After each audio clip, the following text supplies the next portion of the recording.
Third house which is house of siblings, মানে third house থেকে এটা নির্ধারণ করা যায় যে সেই জাতক বা জাতিকার সাথে তার ভাই বোনের সম্পর্ক কীরকম, তার ভাই বোনের থেকে সে কতটা সুযোগ সুবিধা পেতে চলেছে বা তার থেকে তার ভাই বোন কতটা সুযোগ সুবিধা পেতে পারে।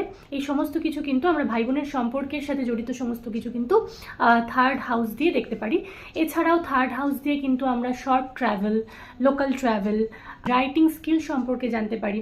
এদের ম্যানিফেস্টেশনের পাওয়ার খুব ভালো হয়। এরা যদি লাইফে কোনো কিছু চায়, এদের কোনো ডিজায়ার থাকে, সেটা যদি এরা লেখে, প্রতিদিন একটা নির্দিষ্ট টাইমে লেখে, সেটা কিন্তু খুব তাড়াতাড়ি ফুলফিলড হয় এবং তাদের মানসিকতা বা তাদের মাইন্ডসেট তৈরি করতে সেটা খুবই সাহায্য করে। তাই third house, writing skills, siblings, short travel, interest, hobbies, এই সমস্ত কিছু কিন্তু আমরা থার্ড হাউস থেকে দেখে নিতে পারি।